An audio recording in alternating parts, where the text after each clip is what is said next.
मौजूदा सरकार ने एक बार फिर से आदेश निकाल दिया है कि गरीब लोगों की, किसानों की जो ज़मीनें जिसके ऊपर वो 50-50 सालों से काबिज थे और वहाँ खेती बाड़ी करते थे या वहाँ रह रहे थे, उनको खाली करवाने की कोशिश की जा रही है और इस संदर्भ में आदेश निकाल दिया गया है। ये बहुत बड़ा अत्याचार है गरीब के साथ, मजदूर के साथ, किसान के साथ, जिसे सहन नहीं किया जा सकता किसी भी कीमत के ऊपर। ये गरीब लोग पिछले 50 सालों से, 60 सालों से, 70 सालों से पीढ़ी दर पीढ़ी इन ज़मीनों के ऊपर रहते थे और इसी ज़मीन के ऊपर खेती बाड़ी करके अपने परिवार का पालन पोषण करते रहे। कई लोगों ने अपनी झोंपड़ियाँ भी इसी के ऊपर बनाई है और इसी में अपने परिवार के साथ रहते हैं। लेकिन मौजूदा सरकार की इतनी असंवेदनशीलता है कि इनको ये कहा जा रहा है कि अब फौरी तौर पर इनसे ये ज़मीनें खाली करवाई जाएंगी। ये न केवल निंदनीय है बल्कि एक बहुत बड़ा अत्याचार है, जैसे मैं कह रहा हूँ।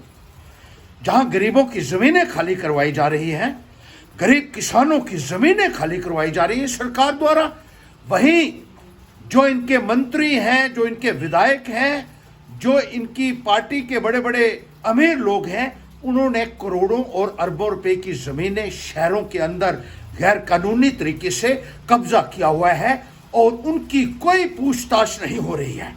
मैं आज इस सरकार को चेतावनी देना चाहता हूं कि अगर आपको खाली करवाने हैं तो इन विधायकों के जो एमएलए रहे हैं, जो मंत्री रहे हैं, जिन्होंने करोड़ों और अरबों रुपए की जगह दबाई हुई है, उनसे खाली करवाइए। गरीब आदमी के ऊपर अगर आप हाथ लगाएंगे तो यहाँ इनकलाब आ सकता है, क्योंकि उसका गुजर बसर ही उस थोड़ी सी जमीन के ऊपर है।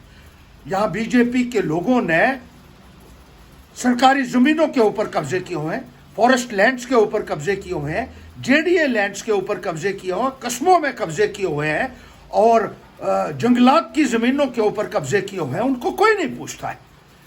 रोशनी के तहत उन्होंने जमीनें अलॉट कराई और हाई कोर्ट ने कहा था कि ये जो पॉलिटिशियंस हैं, जो मंत्री हैं, जो एमएलए हैं, इनके खिलाफ सबसे पहले कार्रवाई होनी चाहिए। कोई कार्रवाई नहीं हुई। यहां अखबारों में भी आया कि एक बीजेपी के विधायक ने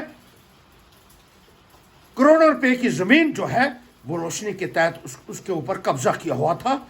एक दिन अखबार में नाम आता है फ्रंट पेज के ऊपर, उसके बाद भारतीय जनता पार्टी बोलना ही बंद कर देती है, क्योंकि इनके अपने लोगों का नाम आना शुरू हो गया।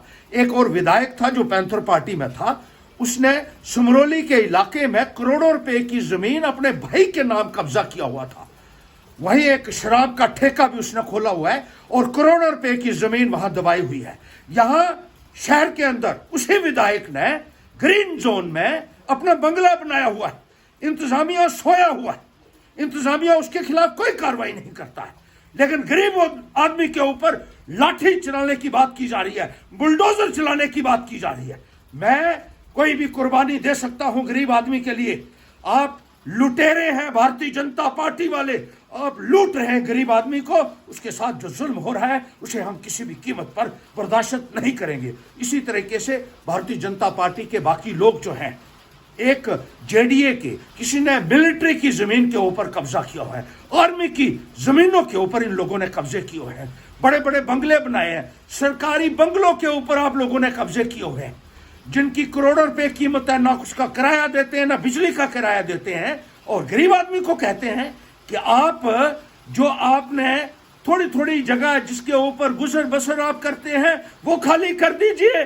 मैं लानत मारता हूं ऐसी सरकार को जो गरीबों के ऊपर जुल्म कर रही है। सबसे पहले एमएलए की जो मंत्री रहे हैं, उन्होंने जहां रोशनी के तहत और जो गैर कानूनी कब्जे किए हुए हैं बगैर किसी जो एंटाइटलमेंट के, उनके खाली होने चाहिए।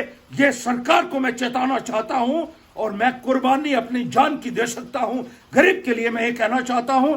इसी तरह से एक विधायक ने 116 प्लाट बनाकर रख बटाली में बेचा यहां, और फिर भारतीय जनता पार्टी में वो शामिल हो गया कि अब मैं भारतीय जनता पार्टी का मेंबर बन गया हूं, अब मुझे कोई नहीं पूछ सकता है। लानत है ऐसे लीडरान के ऊपर। और मैं कहना चाहता हूं सरकार को कि अगर गरीब के साथ जुल्म हुआ, हर्षदेव कोई भी कुर्बानी देने के लिए तैयार है। ये बात अच्छे तरीके से अपने पल्ले बांध लीजिए और गरीबों के साथ, मजदूर के साथ, किसान के साथ किसी भी किस्म का जुल्म मैं कतई बर्दाश्त नहीं करूंगा।